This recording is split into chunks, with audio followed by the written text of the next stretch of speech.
আসসালামু আলাইকুম, স্বাগত জানাচ্ছি RTV দুপুরের সংবাদে। পুরোটা সংবাদ জুড়ে আপনাদের সাথে রয়েছে আমি নুসরাত সুজানা। ফ্যাসিবাদ পুনরুত্থানের বিরুদ্ধে সব রাজনৈতিক দল ঐক্যবদ্ধ। জুলাই সনদ প্রস্তুত হওয়ায় নির্বাচন বিলম্বের সুযোগ নেই বলে মন্তব্য করেছেন বিএনপির স্থায়ী কমিটির সদস্য নজরুল ইসলাম খান। দলটির স্থায়ী কমিটির সদস্য আমির খসরু মাহমুদ চৌধুরী মনে করেন, যারা নির্বাচন বাধাগ্রস্ত করতে চায় তারা দেশ ও গণতন্ত্রের শত্রু। রিপোর্ট করছেন জাহিদ রহমান।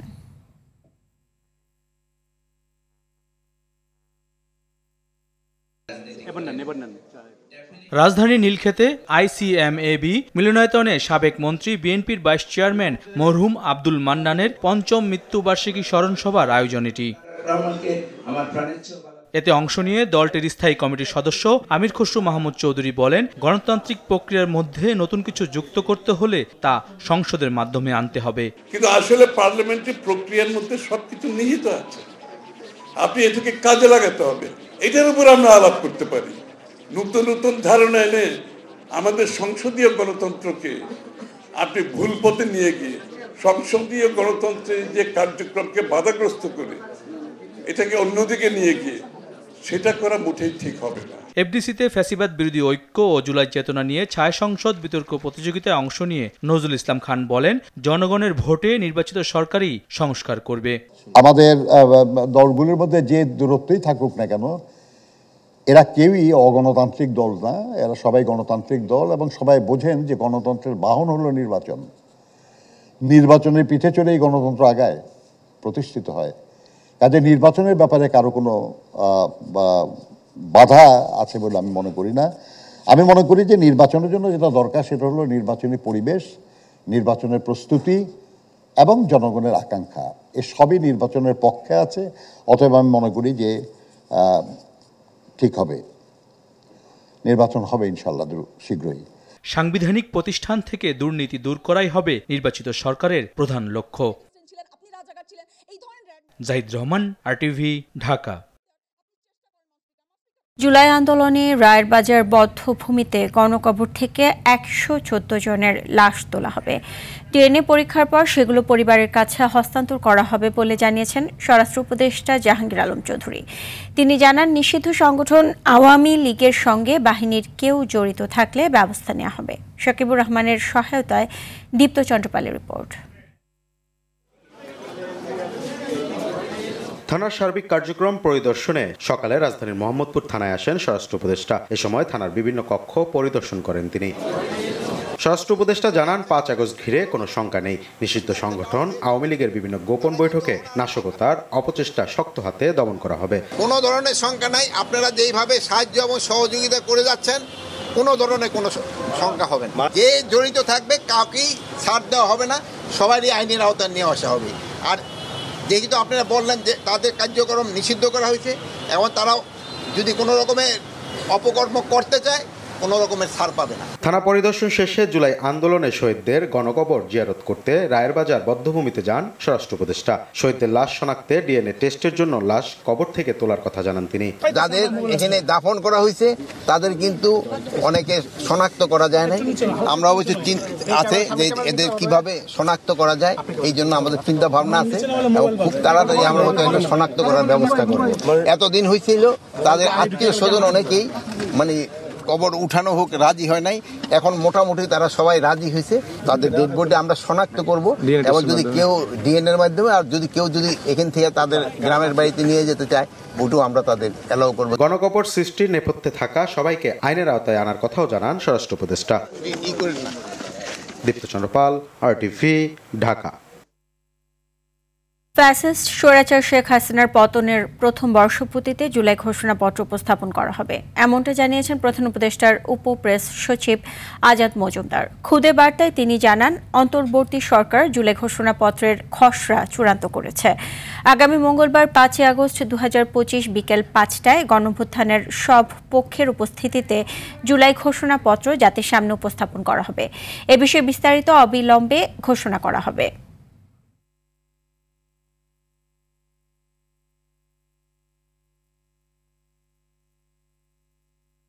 বৈষম্য বিরোধী ছাত্র আন্দোলনের দোয়া ও গণমিছিলকে ঘিরে ২রা আগস্ট সারা দেশে ব্যাপক সংঘর্ষ হয়। এতে নিহত হয় কয়েকজন। ছাত্র জনতার আন্দোলনে নাগরিক সম্পৃক্ততা ও সমর্থন বৃদ্ধি পায়, যা সরকারকে আরও চাপে ফেলে। পরের দিন থেকে অসহযোগ আন্দোলনের ঘোষণা দেয় বৈষম্য বিরোধী ছাত্র আন্দোলন। অরণ্য গফুরের রিপোর্টে থাকছে বিস্তারিত। জুলাই পেরিয়ে আগস্ট শুরু হলেও আন্দোলন দমাতে না পেরে একের পর এক হত্যা, নির্যাতন ও ধরপাকড় চালাতে থাকে ফ্যাসিস্ট সরকার।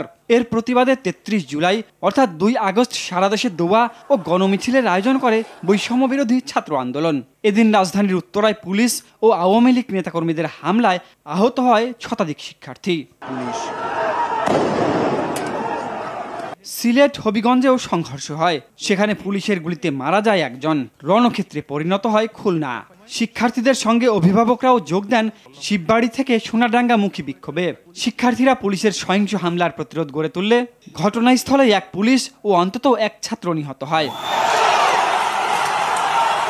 হত্যা, নির্যাতনের প্রতিবাদে জুমার নামাজের পর মসজিদ থেকে সারা দেশে মিছিল বের করে মুসল্লিরা। বাইতুল মুকাররম থেকে মাদ্রাসা ছাত্রদের মিছিল আসে শাহবাগে। এদিন ফেসবুক, মেসেঞ্জার ও টেলিগ্রাম বন্ধ করে দেয় সরকার। তবে নানামুখী চাপে 7 ঘন্টা পর খুলে দিতে বাধ্য হয়। আগের দিন ছাড়া পাওয়া 6 সমন্বয়ক এদিন জানান ডিবির চাপে তারা আন্দোলন প্রত্যাহারের ঘোষণা দিয়েছিলেন। বৃষ্টি উপেক্ষা করে কেন্দ্রীয় শহীদ মিনারে প্রতিবাদ সমাবেশ করে হতাহতের বিচার দাবি জানান চিকিৎসক ও মেডিকেল শিক্ষার্থীরা। জাতীয় প্রেস ক্লাব থেকে শহীদ মিনার পর্যন্ত দ্রোহযাত্রা করে শিক্ষক, শিক্ষার্থী সহ বিভিন্ন পেশার মানুষ। ২ আগস্টের গণজাগরণের মধ্যে দেখতে পেলাম যে মানুষ স্বতঃস্ফূর্ত রাস্তা নেমে আসছে এবং মোটামুটি আমাদের এখানে আমাদের কেন্দ্রীয় নির্দেশনা ছাড়াও মানুষজন ২ আগস্টই হচ্ছে মানে হাসিনার বিরুদ্ধে স্লোগান দিয়ে সরাসরি যে হাসিনাকে চাই না, এরকম মানে মানুষ একদম অতিষ্ঠ আর কি হাসিনার প্রতি। তো এই সব কিছু মিলাই এসে মানুষ তখন স্বপ্ন দেখতে শুরু করছে যে এই ছাত্ররা যারা হচ্ছে কোটা সংস্কারের দাবিতে আন্দোলন শুরু করেছিল তাদের হাত ধরেই হয়তো বা স্বৈরাচারের পতন হতে পারে। পরদিন থেকে অসহযোগ কর্মসূচির ঘোষণা দেয় বৈষম্য বিরোধী ছাত্র আন্দোলন। অরণ্য গফুর, অটিভি, ঢাকা। ২০২৪ সালের ছাত্র জনতার গণঅভ্যুত্থানে পুলিশের ছোড়া বুলেটে প্রাণ হারান সিরাজগঞ্জের শিহাব হোসেন ও হাফেজ সিয়াম হোসেন নামের 2 শিক্ষার্থী। বছর পেরোলেও এখনও শোকে কাতর তাদের পরিবার। সরকারের কাছে চেয়েছেন হত্যাকারীদের দৃষ্টান্তমূলক শাস্তি। এছাড়া রাষ্ট্রীয়ভাবে শহীদের স্বীকৃতি ও স্মৃতি সংরক্ষণের দাবি তাদের। সিরাজগঞ্জ থেকে সাজিরুল ইসলাম সঞ্চয়ের পাঠানো তথ্যচিত্রে আরও জানাচ্ছেন আব্দুল হামিদ। স্বৈরাচারী সরকারের দমন পীড়ন উপেক্ষা করে কোটা বৈষম্যের বিরুদ্ধে রাজপথে নামে ছাত্র জনতা। সারা দেশের মতো আন্দোলনে অংশ নেয় সিরাজগঞ্জবাসীও। জেলার বেলকুচি উপজেলার মাধবপুরের শিহাব হোসেন ছিলেন আন্দোলনের সক্রিয় কর্মী। 4 আগস্ট এনায়েতপুরে মিছিলে অংশ নিয়ে শহীদ হন তিনি। তাকে হারানোর বেদনায় এখনো মানতে পারছে না পরিবার। কান্নাজড়িত কণ্ঠে সন্তানের রাষ্ট্রীয় স্বীকৃতি চান মা। আমার ছেলের স্বপ্ন পূরণের জন্য সরকারের যে রাষ্ট্রীয় মর্যাদা চাই, আর আমার 2টা ছেলে আছে, এই 2টা ছেলের পাশে যেন সরকার দেখে। শিহাবের স্বপ্ন ছিল সেনাবাহিনীতে কাজ করে দেশ সেবা করার। সে স্বপ্ন এখন পূরণ করতে চান তার ভাইরা। হ্যাঁ, আমি গর্ব করি যে আমার ভাই দেশের জন্য শহীদ হয়েছে। আমার ভাই একটা স্বপ্ন ছিল যে সে আর্মি অথবা পুলিশ হবে। আমাদেরকে বলতো যে তোমরা ভালো করে পড়াশোনা করে আব্বু আম্মুর মান সম্মান যাতে থাকে তার জন্য তোমরা চেষ্টা করবা। এনায়েতপুরে একই দিনে শহীদ হন মাদ্রাসা ছাত্র হাফেজ সিয়াম হোসেন। পরানটা সবসময় কান্দে তার জন্য যে রাষ্ট্রীয় মর্যাদা এখনো সে স্বীকৃতি এখনো সরকার দেয় নাই। আর্থিক সাহায্য করা হোক এবং রাষ্ট্রীয় মর্যাদা দেওয়া হোক। সরকারের কাছে শহীদ পরিবারগুলোকে প্রয়োজনীয় সহযোগিতার আহ্বান জানিয়েছেন জেলার রাজনৈতিক নেতারা। তাদের অনেকে নিঃস্ব পরিবারের যারা সদস্য আছে তারা যেন চাকরি পায়, কর্মসংস্থানের ব্যবস্থা, সেটি অন্তর্বর্তীকালীন সরকারের কাছে আমাদের দাবি থাকবে এবং তারা যদি বাসস্থানের সমস্যা থাকে তার বাসস্থানের ব্যবস্থা করবে। 1 বছরই বিপ্লবের অবদানটা আমরা অনেকাংশে ভুলে বসতে বসেছি। সংগঠনের পক্ষ থেকে সাধ্য অনুযায়ী তাদেরকে সহযোগিতা করেছি। নতুন বাংলাদেশ গঠনের মাধ্যমে শিহাব সিয়ামদের মতো শহীদদের আত্মত্যাগকে স্মরণীয় করার দাবি সংশ্লিষ্টদের। আব্দুল হামিদ, RTV। জুলাই ঘোষণাপত্র গণঅভ্যুত্থানের দালিলিক প্রমাণ হয়ে থাকবে বলে জানিয়েছেন তথ্য সম্প্রচার উপদেষ্টা মাহফুজ আলম। তিনি বলেন, যে আকাঙ্ক্ষা নিয়ে জুলাই আন্দোলন হয়েছে ঘোষণাপত্রে তার রূপকল্প থাকবে। সকালে শহীদ মিনারে তথ্য মন্ত্রণালয় আয়োজিত জুলাই পুনর্জাগরণ র্যালি শেষে সব কথা বলেন তিনি। তথ্য উপদেষ্টা বলেন, বিজয়ের 1 বছর পার হয়েছে। সরকার অনেক প্রতিশ্রুতি দিয়েছিল। জুলাই ঘোষণাপত্র দেওয়ার মাধ্যমে বড় অংশ বাস্তবায়নের পথে এগিয়ে যেতে পারবে বলেও জানান তিনি। জুলাই অভ্যুত্থানের মধ্য দিয়ে বাংলাদেশ নতুন পর্বে প্রবেশ করেছে বলে মন্তব্য করেন মাহফুজ আলম। জামায়াতে ইসলামীর আমির ডাক্তার শফিকুর রহমানের হার্টে সার্জারি সুষ্ঠুভাবে সম্পন্ন হয়েছে। তাকে নিবিড় পর্যবেক্ষণে রাখা হয়েছে বলে জানিয়েছেন অপারেশনের নেতৃত্ব দেওয়া ডাক্তার জাহাঙ্গীর কবির। সকাল 7:30টায় রাজধানীর একটি বেসরকারি হাসপাতালে সার্জারি শুরু হয়। 2টি ধমনীতে 4টি বাইপাস সার্জারি করা হয়েছে বলে জানান ডাক্তার। 3 দিনের মধ্যে নিবিড় পর্যবেক্ষণ থেকে শফিকুর রহমানকে বেডে স্থানান্তর করা হবে।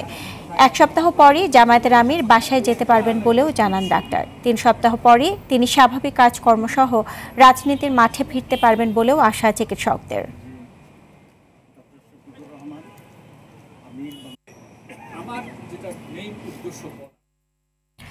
শুল্কের পরিমাণ কমাতে যুক্তরাষ্ট্রের সঙ্গে কোনো গোপন চুক্তি করেনি অন্তর্বর্তী সরকার। বোয়িং কেনার বিষয়ে চুক্তি সই হলে এ বিষয়ে বিস্তারিত তথ্য প্রকাশ করবে সরকার। সামাজিক যোগাযোগ মাধ্যমে প্রকাশিত এক ভিডিও বার্তায় কথা জানান অন্তর্বর্তী সরকারের বাণিজ্য উপদেষ্টা শেখ বশির উদ্দিন। বাণিজ্য ঘাটতি কমাতে বাংলাদেশ যুক্তরাষ্ট্রের বাজারে আমদানি বাড়াতে চায় বলেও এ সময় জানান তিনি। পাশাপাশি দেশে বিমানগামী যাত্রীর সংখ্যা বাড়ায় 25টি বোয়িং কেনার সিদ্ধান্ত প্রাসঙ্গিক বলেও মত বশির উদ্দিনের। এদিকে শুল্ক ইস্যুতে যুক্তরাষ্ট্রের সঙ্গে আলোচনায় বাংলাদেশ কোনো লবিস্ট নিয়োগ করেনি বলে জানিয়েছেন জাতীয় নিরাপত্তা উপদেষ্টা ডক্টর খলিলুর রহমান।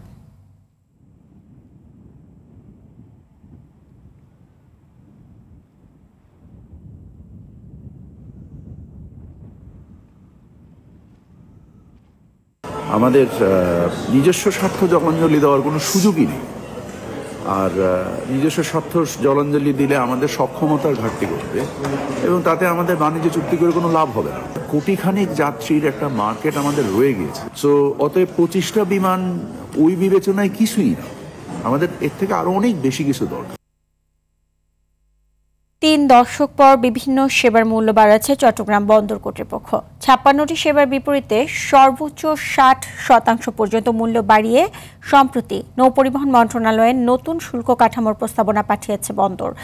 যদিও বন্দর ব্যবহারকারীরা বলছে প্রস্তাবিত শুল্ক হার কোনো কোনো ক্ষেত্রে 4 থেকে 5 গুণ বাড়ানো হয়েছে, যা বাস্তবসম্মত নয়। তবে বন্দর কর্তৃপক্ষের দাবি বিনিয়োগ ও পরিচালন ব্যয় বাড়ায় শুল্ক বাড়ানো হচ্ছে। চট্টগ্রাম থেকে সাইফুল মাহমুদের পাঠানো তথ্যচিত্র আরও জানাচ্ছেন সাকিব আল হাসান। চট্টগ্রাম বন্দরে জলসীমায় জাহাজ প্রবেশের পর থেকে চলে যাওয়া পর্যন্ত বিভিন্ন ধরনের সেবা দিয়ে থাকে বন্দর। টাগবোট সার্ভিস, পাইলট পাঠানো, পানি সরবরাহ, ক্রেন চার্জ, জাহাজ ভিড়ানো, কন্টেইনার ওঠানো নামানো সহ পণ্য ডেলিভারি পর্যন্ত দেয়া হয় প্রায় 60 ধরনের সেবা। এসব সেবার মূল্য নির্ধারণ হয়েছিল 1986 সালের শুল্ক কাঠামো অনুযায়ী। 2020 সালে নতুন সেবা মূল্যের প্রস্তাবনা দেয় পরামর্শক প্রতিষ্ঠান। প্রস্তাবনা অনুযায়ী 18টি সেবার মূল্য বাড়ছে 60%, 17টি সেবায় বাড়ছে 20 থেকে 59%, 19টি সেবার মূল্য বাড়ছে 20%। বন্দরের অবকাঠামো উন্নয়নে বিনিয়োগ ও পরিচালন ব্যয় বহুগুণে বাড়ায় শুল্ক হালনাগাদ করতে হচ্ছে বলে জানান এই কর্মকর্তা। 1986 থেকে এই পর্যন্ত আমাদের এই ট্যারিফ হালনাগাদ হয়নি। বন্দর পরিচালনা ব্যয় পূর্বের তুলনায় অনেক বেড়েছে, সুতরাং এটাকে একটু অ্যাডজাস্ট করার প্রয়োজন। তা আমরা এটা অ্যাকচুয়ালি বাড়াচ্ছি সেটা না, এটা হচ্ছে অ্যাডজাস্ট করা হচ্ছে। এদিকে বন্দরের প্রস্তাবনা ঘিরে ব্যবসায়ী মহলে দেখা দিয়েছে নতুন শঙ্কা। তাদের মতে বন্দরের শুল্ক বাড়লে আমদানি, উৎপাদন এবং রপ্তানি ব্যয় বাড়বে, যার সরাসরি প্রভাব পড়বে মানুষের পণ্য ক্রয় ক্ষমতায়। বন্দর ইউজারদের সাথে বসে যুক্তিসঙ্গতভাবে খরচটা যাতে কমিয়ে আনা হয়। এখানে খরচ কমিয়ে না এনে যদি এরকম প্রতিনিয়ত বৃদ্ধির তালিকায় যায় তাহলে এটা ইউজারও কমে যাবে এবং দেশের একটা মন্দা ভাব চলে আসবে। ট্যারিফ বাড়িয়ে আমাদের যারা ভোক্তা আছেন, আমাদের যারা বন্দর ব্যবহারকারী আছেন, তাদের উপরে এই খরচের বোঝাটা বাড়াবেন, আমি ঠিক এটা বোধগম্য হচ্ছে না। নতুন প্রস্তাবনায় জাহাজ পাইলটিং চার্জ $357 থেকে $700, প্রতি 20 ফুট কন্টেইনার হ্যান্ডলিং চার্জ 15 থেকে বাড়িয়ে $23.15 এবং 40 ফুট কন্টেইনারের ক্ষেত্রে $22.5 থেকে $34.83 করার কথা রয়েছে। সাকিব আল হাসান, RTV। পল্টনের র্যাব পরিচয়ে ডাকাতির ঘটনায় 8 জনকে গ্রেপ্তার করা হয়েছে। এ বিষয়ে ডিএমপি মিডিয়া সেন্টারে প্রেস ব্রিফিং করছেন রমনা বিভাগের উপপুলিশ মোহাম্মদ মাসুদ আলম। সরাসরি চলে যাচ্ছে আমরা সেখানে। দেখেন, এগুলো কিছু আপনার বিচ্ছিন্ন ঘটনা, এবং এক্ষেত্রে যারা অপরাধীরা অনেক সময় নানা ধরনের কৌশল অবলম্বন করে। এটা হয়তো সেরকম কিছু অপকৌশল, এগুলোতে বিভ্রান্ত হওয়ার কোনো কারণ নেই। যদি কেউ কোনো অস্বাভাবিক কোনো কিছু করে, সেটা মনে হলে আপনারা তাৎক্ষণিকভাবে পুলিশের সহায়তা নিতে পারেন। হ্যাঁ, প্লিজ।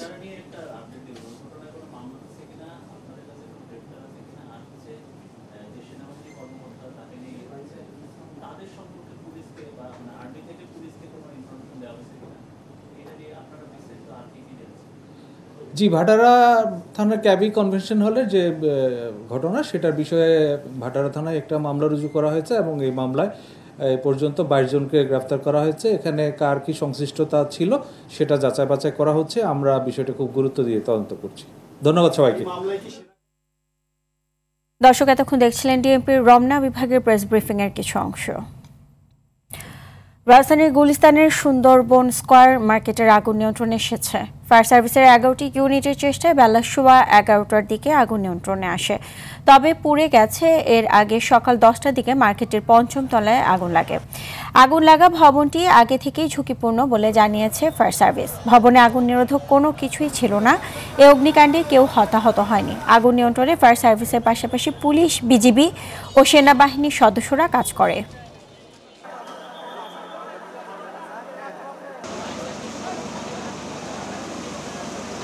এই মার্কেটে ফায়ার সার্ভিস, সিভিল ডিফেন্সের কোনো সেফটি প্ল্যান নাই, এবং বারবার আমরা নোটিশ দিয়ে যাচ্ছি, কোনো অগ্নি নিরাপদ ব্যবস্থাও নাই। আমরা প্রতিবারেই কিন্তু এই বিল্ডিংটাকে আমরা একবার অগ্নি নির্বাপনের ঝুঁকিপূর্ণ ভবন হিসাবে চিহ্নিত করেছিলাম। এলোমেলো তারের কারণেও কিন্তু আগুনটা একদিক থেকে অন্যদিকে চলে গেছে এবং প্রচণ্ড ধোঁয়া সৃষ্টি হয়েছে। সংবাদের পর্যায়ে নিচ্ছি সংবাদ বিরতি, ফ্রেশ আয়োজা থাকছে।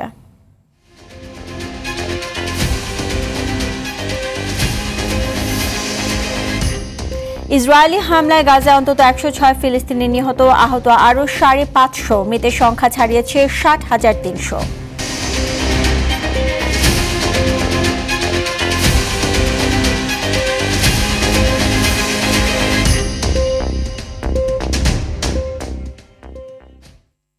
চাঁদপুর মাছঘাটে বেড়েছে ইলিশের সরবরাহ, তবে পদ্মা ও মেঘনা নদীতে এখনও আশানুরূপ ইলিশ মিলছে না। নদী ও সড়ক পথে চাঁদপুর মাছঘাটে আগের চেয়ে বেশি পরিমাণে ইলিশ নিয়ে এসেছেন জেলেরা, ফলে দাম কমেছে 200 থেকে 300 টাকা। ব্যবসায়ীরা জানান, আগে দিনে 50 থেকে 60 মণ ইলিশ আসতো ঘাটে, এখন আসছে 400 থেকে 500 মণ করে। ইলিশ বেশি ধরা পড়ায় দেশের অন্যতম বড় মৎস্য অবতরণ কেন্দ্র বড় স্টেশন মাছঘাট এখন সরগরম হয়ে উঠেছে। দুপুরের সংবাদে পর্যন্তই। জেলা সংবাদ বিকেল 4:45টায় দেখার আমন্ত্রণ রইল। এতক্ষণ সাথে থাকার জন্য ধন্যবাদ সবাইকে।